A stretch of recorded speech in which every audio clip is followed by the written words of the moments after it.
Hey everyone, welcome back to Corporate Decoder, the place where we decode the confusing world of corporate finance so you don't have to.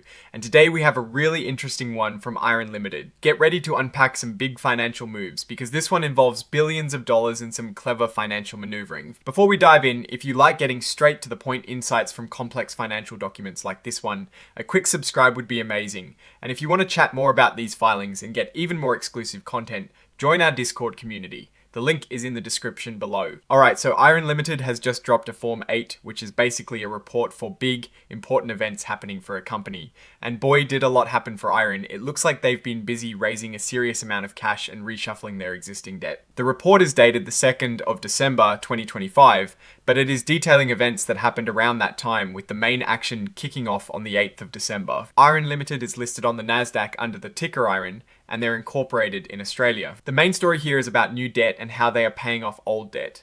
On the 8th of December, IREN issued a whopping $2.3 billion in convertible senior notes. Think of these as special loans that can be turned into company stock under certain conditions. They issued two types. $1.15 billion in notes due in 2032 with a tiny interest rate of 0.25%, and another $1.15 billion in notes due in 2033 with a still pretty low interest rate of 1%. After all the fees and costs, they netted about $2.27 billion from this note offering.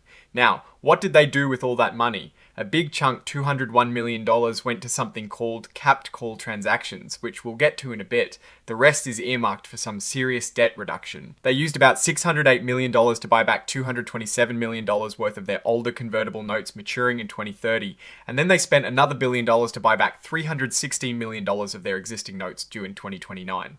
So they are actively paying off older, likely more expensive debt with this new, cheaper debt. These new notes are basically loans that are not backed by any specific company assets, meaning if something goes really wrong, lenders for these notes are in the same boat as other general creditors. They are also subordinate to any loans that are secured by company assets. The interest payments are pretty unique. For the 2032 notes, it is just 0.25% per year, paid twice a year. For the 2033 notes, it is 1% per year, also paid twice a year. These are really low rates, which suggests investors are confident in IREN's future and are okay with a lower return for the chance to convert into stock if the company does well. Now, the conversion part is key. This means that for every $1,000 of these notes, investors can convert them into about 19.45 shares of IREN stock. The initial price pair for this conversion is around $51.4. So if IREN stock price goes above that, these note holders might choose to convert their debt into stock, which could dilute existing shareholders. IREN can also call these notes back, meaning they can pay them off early, starting in late 2028 for the 2032 notes and late 2029 for the 2033 notes. But there are conditions like the stock price needing to be high enough. There are also provisions for what happens if the company undergoes a big change, like a merger. In those cases, note holders can demand their money back. And of course, there are standard clauses about what happens if the company defaults on its obligations, like failing to pay interest or if it goes bankrupt. Notably, if things get really bad with bankruptcy, the entire debt becomes immediately due. Now remember that $201 million we mentioned earlier going towards capped call transactions. This is a really interesting strategy IREN entered into these agreements with several banks. Basically, these deals are designed to limit the dilution that existing shareholders might face if a lot of these new convertible notes are converted into stock. The key number here is the cap price. For both sets of notes, the cap price starts at $82.24 per S-share. This means these agreements essentially protect IREN from having to issue shares at a price significantly higher than this. If the IREN stock price shoots up way past this cap, the banks that entered into these capped call agreements with IREN will essentially cover the difference in cash, reducing the potential for massive share dilution for current investors. They paid $201 million for this protection. This section talks about how these notes were sold. They weren't sold to the general public directly. Instead, they were sold to initial buyers who then resold them to what are called qualified institutional buyers under a specific rule in the securities law. This is a common way for companies to raise large amounts of capital quickly, but that is not all. IREN also had an equity offering.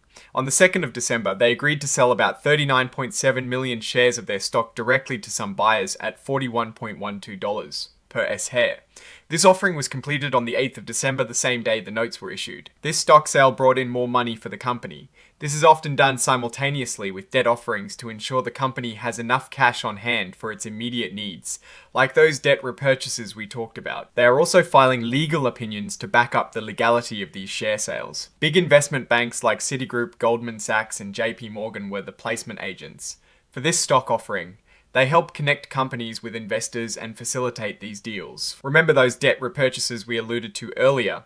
This section confirms that IREN bought back pretty large amounts of their 2029 and 2030 convertible notes. They spent about $608 million for the 2030 notes and over $1 billion for the 2029 notes.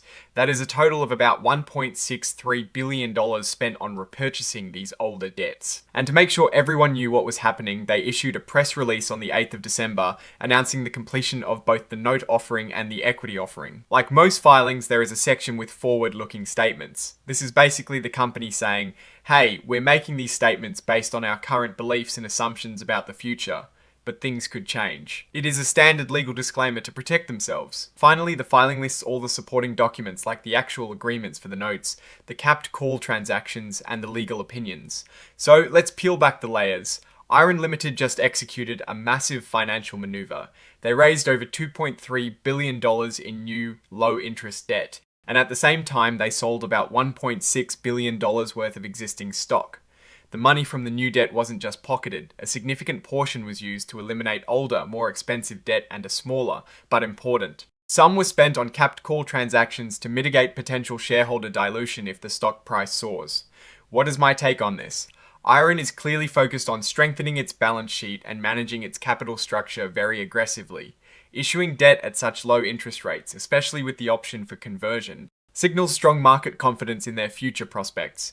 They are essentially refinancing their liabilities at a much cheaper rate.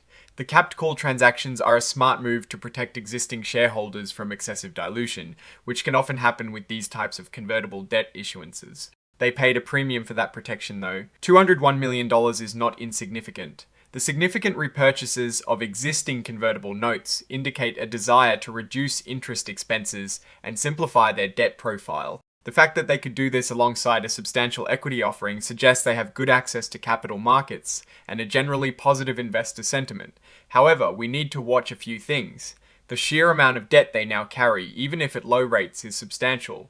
While the capped call transactions offer protection, if the stock price does skyrocket, the cash settlement with the banks could still be a significant outflow.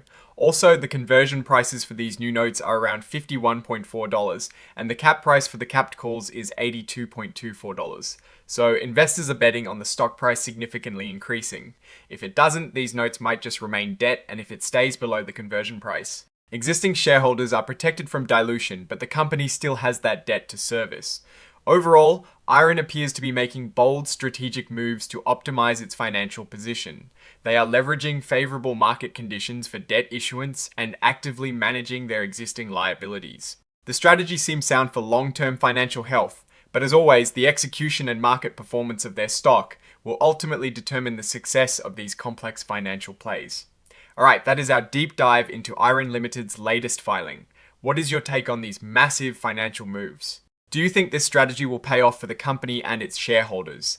Drop your thoughts in the comments below. If you found this breakdown valuable, please hit that like button and subscribe for more corporate decoding.